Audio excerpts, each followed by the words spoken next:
Hi everyone, it's Chrissy Armstrong here. I'm going to show you how I've colored my unicorn, which I've illustrated for Whimsy Stamps, and is from a set called Unicorn and Fairy Greetings. It's a red rubber. I'm starting off with my C1. This is a Copic marker, and I'm laying in the first layer of color, showing where I want the highlights on the muscle structure of this animal. I'm I'm leaving the places where I want to be highlighted the brightest without any color whatsoever on it. I've just sped the process up because it's like watching the grass grow.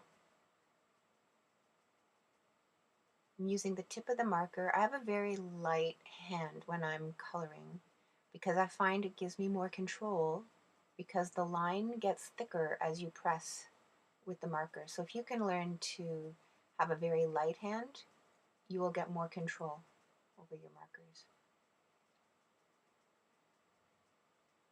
At this point, you're not really concerned about getting a good blend. This is just very rough. As you can see, I'm not really taking the time to make sure that this bottom layer is blended very well because we're going to be putting so many layers on top that the blending can come later. It's all right. It's all right to have it sort of scratchy and patchy looking. No big deal. That all gets taken care of later on.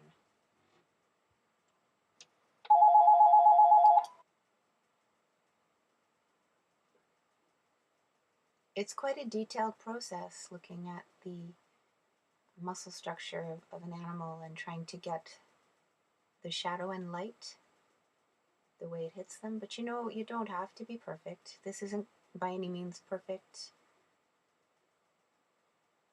It gives the viewer a basic idea that this is a muscular animal and that there's shadow and light. If you want to do this more simply, you can.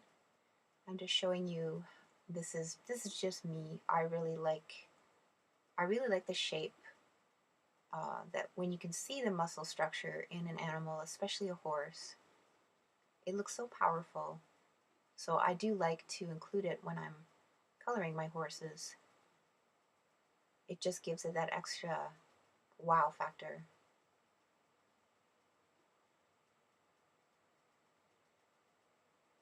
So this is beginning the second layer with C2. A lot of this work is very repetitive, so you have to be patient when it comes to coloring, especially if you want to have this realistic look. It's going to take a little bit more effort and a little bit more time and consideration than if you were trying to do a very quick and easy card. This is not the image for that type of card.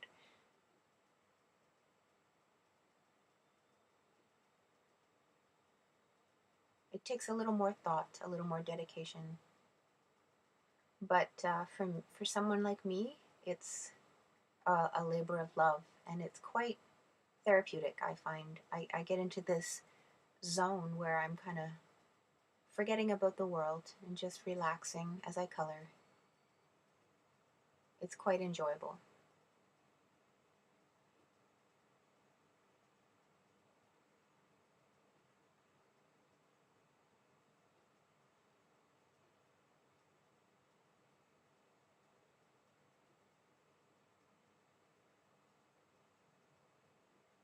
You can see where I've feathered a little bit down by the feet, down by the hooves. It's starting to look a little more like they've got those fetlocks or wispy, furry kind of feel. I think they're so beautiful when they have that on their hooves, like little bell bottoms.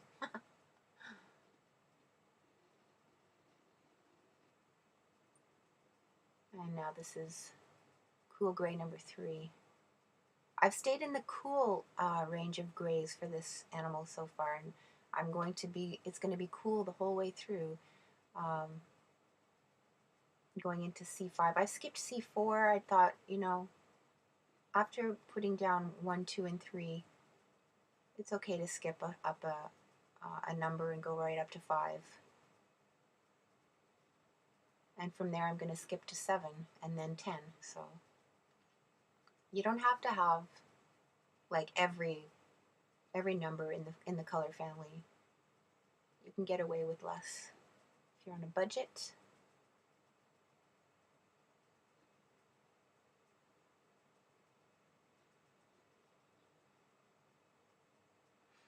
I don't know if you can tell right now, but the way I've got some of the strokes around the rib cage of the horse, it actually, the way I'm going up and down like that with those strokes,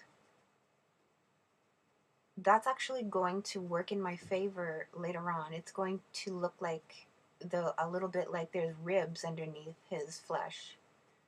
You can always see a little bit of the ribs, even on a very muscular horse.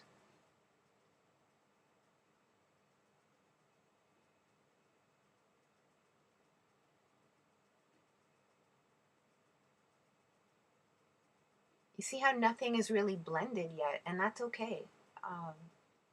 You don't have to worry about that at this stage. Even at this stage, we're still not blending everything yet.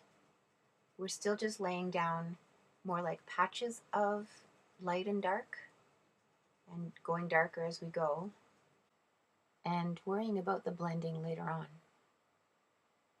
I just want to get a lot more dark in here, thinking of where all the shadows are going to be, and remembering to not go over those highlighted areas that I left white right from the beginning.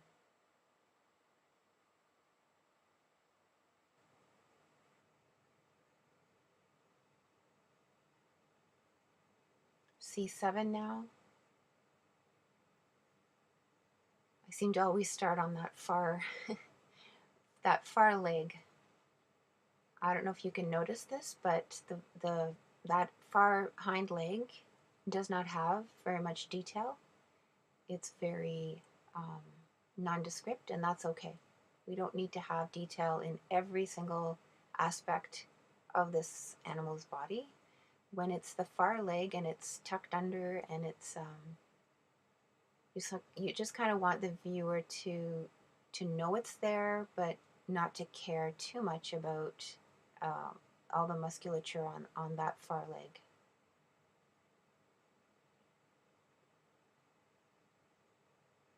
As I'm putting down C7, I'm trying to remember to not use too much of it, because I don't want to lose all these beautiful shapes of mid-tone that I have, because this is a fairly dark tone.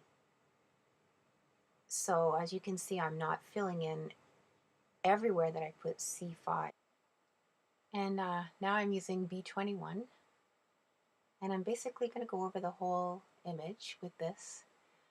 I really enjoy using a very light blue like this on objects that are black to show the highlights. This is going to give it a little bit of a mystical feel, which is what I really want, because after all, this is a unicorn.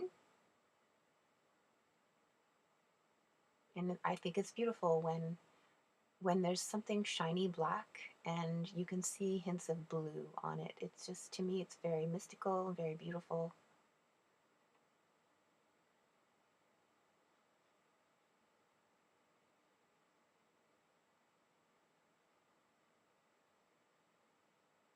And putting this layer on actually helps with a lot of the blending that we want to do. I'm coming back in with C5, another layer of mid-tone going on.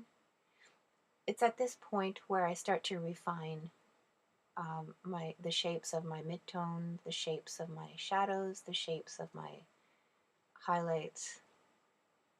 And when I say refine, I just mean I'm going over them again and starting to do some of the blending that I'm going to want to finish off this image.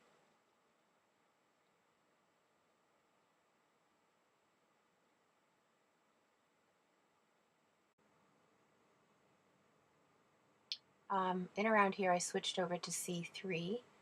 I forgot to show you the cap on screen, so I'm telling you, I'm now blending the shadows with C3, and now I'm using C10 very sparingly because it is the darkest and it pools very quickly. I can only put one layer of C10 on any image because it's just so thick with pigment.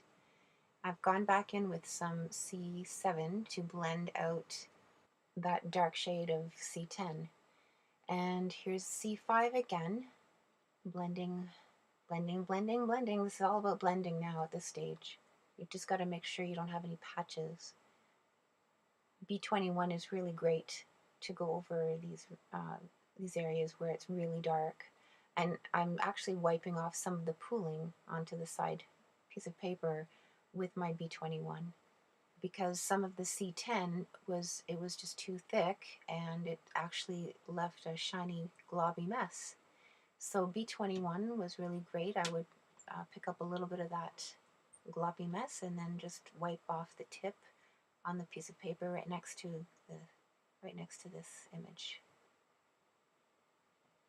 So now I'm just going over every area now that I see that has been left white, except for on the hooves. I want the hooves to shine nice and white, but everywhere on the horse's flesh, I'm going over it with B21 for a final go over and blend until I'm sure that I've got every area nice and smooth and nothing is left shiny white except for the hooves.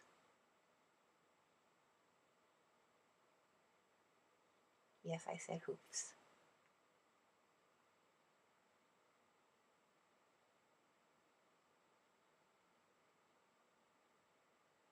Just taking off a little bit more of that shininess where that C10 left a little pooling. Oops, you can see my hair. I guess I'm done. Yeah. Now I just have to do the mane and the horn. Thanks for watching.